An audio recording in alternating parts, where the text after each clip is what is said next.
স্টোরির আগের পার্ট ডেসক্রিপশানে লিঙ্ক দেওয়া থাকবে, সেখানে প্লেলিস্ট থেকে চেক করতে পারেন। গল্পের নাম টর্চার উইথ লাভ, পার্ট 25।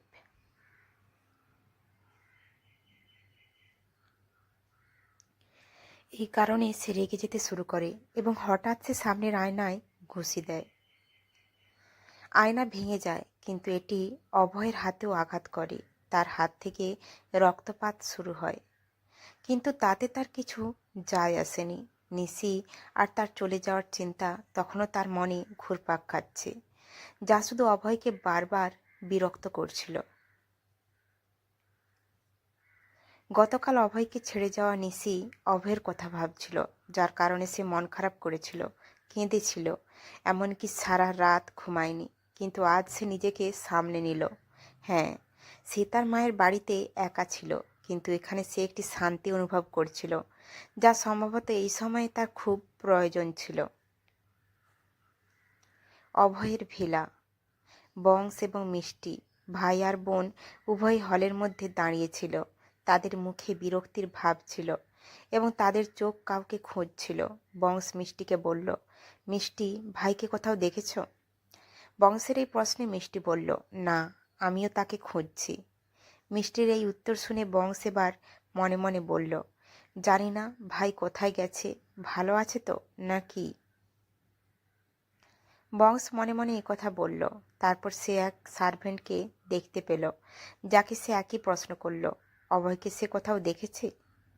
যার জবাবে সার্ভেন্ট বলল, অভয় সাহেব অফিসে গেছেন।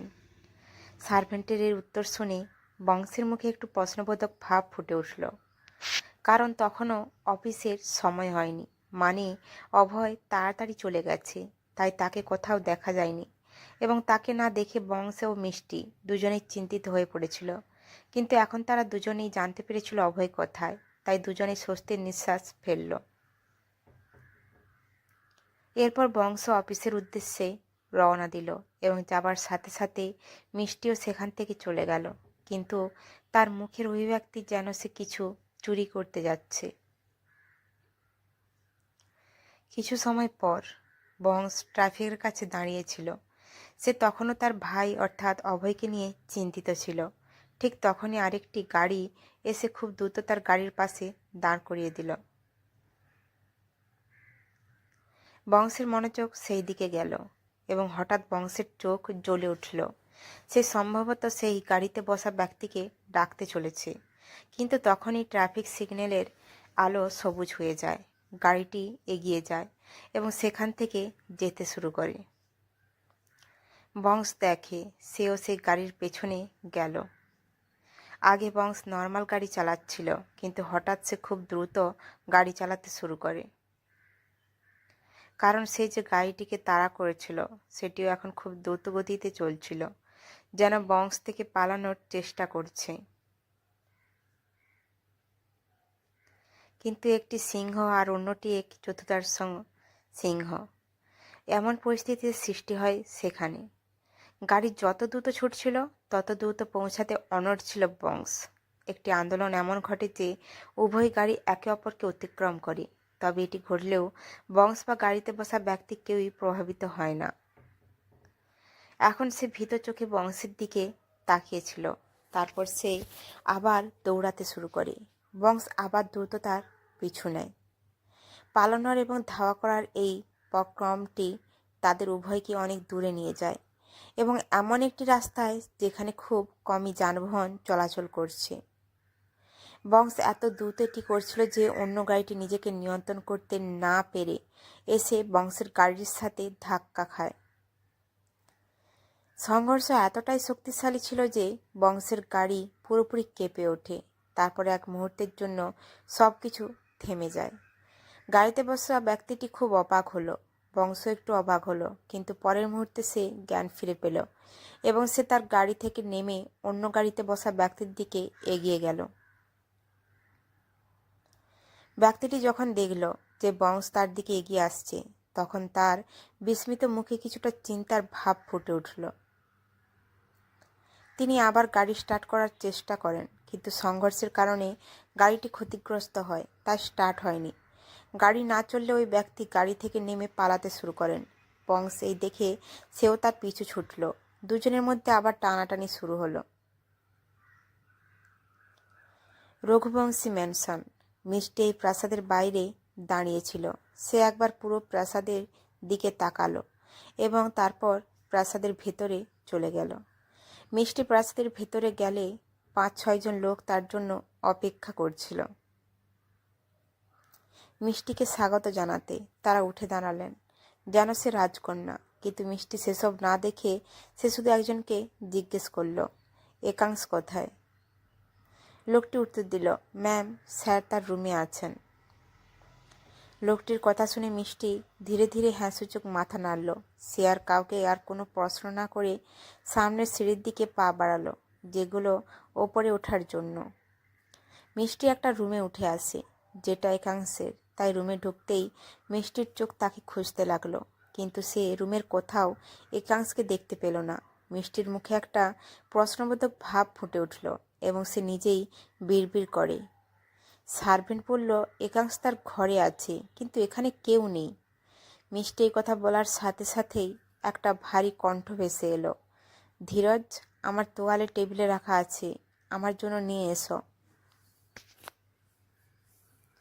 এই আওয়াজ শুনে মিষ্টি সেদিকে তাকালো। শব্দটা ওয়াশরুম থেকে এসেছে। এটা দেখে মিষ্টি মনে মনে বলল, এই আওয়াজ একাংশের, মনে হয় একাংশ ওয়াশরুমে আছে। মিষ্টি নিজেকে নিয়ে ব্যস্ত। এই সময় ওয়াশরুম থেকে একাংশের কণ্ঠস্বর ভেসে উঠল, ধীরজ, তুমি শোনোনি? আমাকে তোয়ালে দাও। একাংশের চিৎকারের আওয়াজ শুনে মিষ্টি একটু চমকে ওঠে। আর একাংশের রুমে মিষ্টি ছাড়া আর কেউ ছিল না। তাই মিষ্টি টেবিলে রাখা তোয়ালেটা তুলে নিয়ে একাংশকে দেওয়ার জন্য ওয়াশরুমের দরজার কাছে গিয়ে দাঁড়ায়। তারপর দরজায় টোকা দেয়, কারণ দরজা বন্ধ ছিল। কিছুক্ষণ পর দরজা খুলল, কিন্তু পুরোপুরি নয়, একটুখানি। সেই সাথে পাশ থেকে একটা হাত বেরিয়ে এলো, যা একাংশের। মিষ্টি টাওয়ালটা হাতে রাখে। একাংশের তোয়ালে দেওয়ার সাথে সাথে মিষ্টি চলে যেতে শুরু করে, কিন্তু সে চলে যেতে এক পা বাড়াতেই সে একটা টান অনুভব করে। কেউ যেন তাকে ধরে ফেলেছে। এই টানের কারণে মিষ্টি পেছন ফিরে দেখে কোথাও আটকে গেছে। কিন্তু মিষ্টি যখন পেছন ফিরল, তখন তার পা মোচড় দিল, যার কারণে সে পড়ে যেতে শুরু করলো। পড়ে যাওয়া এড়াতে সে তার হাত ওয়াশরুমের দরজায় রাখল, কিন্তু দরজা খোলা ছিল। তাই মিষ্টি হাত দেওয়ার সাথে সাথেই পুরোপুরি খুলতে শুরু করে এবং দরজা খুলতে থাকে। মিষ্টি সেই দিকে পিছলে যায়। পিছলে যাওয়ার সময় মিষ্টি ওয়াশরুমের ভেতরে পৌঁছে যায়, যেখানে একাংশ সামনে দাঁড়িয়েছিল এবং মিষ্টি তার সাথে ধাক্কা খায়। মিষ্টি হঠাৎ একাংশের সাথে ধাক্কা খায়, তাই সে নিজেকে নিয়ন্ত্রণ করতে না পেরে মেঝেতে পড়ে যায়। তার সাথে মিষ্টিও পড়ে যায় একাংশের নিচে, মিষ্টি তার ওপরে, যার মুখ বর্তমানে একাংশের বুকে লুকিয়ে আছে। হঠাৎ কি হলো তাই দুজনেই অবাক হয়ে গেল। তারপর মিষ্টি হুট করে একাংশ থেকে উঠে গেল। একাংশ, সরি, আমি। হঠাৎ মিষ্টির চোখ বড় বড় হয়ে যায়। হঠাৎ তার অবস্থা এমন হয়ে যায় যে সে কি দেখেছে। মিষ্টি এমন আচরণ করে কারণ একাংশ কিছুই পড়েছিল না, সে সম্পূর্ণ উলঙ্গ ছিল। একাংশ ওয়াশরুমের ভেতর উলঙ্গ ছিল, সেই জন্য সে সার্ভেন্টের কাছ থেকে একটা তোয়ালে চাইছিল, কিন্তু সে জানতো না মিষ্টি বাইরে আছে এবং সেইভাবে সে তার উপর পড়বে। একাংশকে বস্ত্রহীন দেখে মিষ্টি তার সমস্ত জ্ঞান হারিয়ে ফেলল এবং তার জ্ঞান আসার সাথে সাথে সে জায়গা থেকে পালিয়ে যেতে শুরু করে, কিন্তু তখন একাংশর হাত ধরে ওর কাছে টেনে নেয়। মিষ্টির পিঠ আঘাত করল একাংশের নগ্ন বুকে। মিষ্টি টের পেয়ে চোখ চেপে চুপচাপ গলায় বলল, একাংশ, ছাড়ো, আমি যাই। একাংশ মিষ্টির কানে কানে বলল, জান, এখন তুমি সব দেখে নিয়েছ, তখন কেন চলে যাচ্ছ? একাংশের কথাগুলো শুনে মিষ্টি আবার নিস্তব্ধ কণ্ঠে বলল, একাংশ, এই তুমি কি বলছো? আর আমি কিছু দেখিনি। ঠিক আছে জান, তাহলে নাও, এখন দেখো। একাংশ কথা বলে মিষ্টির সামনে এসে দাঁড়ালো। একাংশকে আবার নগ্ন দেখে মিষ্টির চোখ বড় বড় হয়ে গেল। সে পেছন ফিরে যেতে লাগলো। তখন একাংশ তার কোমরে হাত রেখে তাকে নিজের কাছে জড়িয়ে ধরল। একাংশ ভিজে গেছে, তারপর সে নেকড। মিষ্টির শরীরে অনুভব করে কেঁপে উঠল। ওদিকে একাংশ মিষ্টির ঠোঁটের দিকে ঝুঁকে আর ঠোঁটে বিড়বিড় করে বলল, জান, যা হচ্ছে তা হতে দাও। একাংশের এসব কথায় মিষ্টির শ্বাস প্রশ্বাস বেড়ে যায়, অথচ এখন একাংশ মিষ্টির ঠোঁটে ঠোঁট রাখে এবং আবেগে ওর ঠোঁটে কিস করতে থাকে। মিষ্টির সারা শরীরে একটা আলোড়ন করছে। নিজেকে সামলানোর জন্য মিষ্টি একাংশের বাহু শক্ত করে ধরে আছে। একাংশ মিষ্টির ঠোঁটে চুমু খেতে খেতে তাকে কোলে তুলে নেয়, তারপর মিষ্টিকে শাওয়ারের তলায় নিয়ে যায়। একাংশ ভিজে থাকলেও এখন মিষ্টিও ভিজে গেছে, কিন্তু ভিজে যাওয়ার পরও ওদের সারা শরীর জ্বলছে।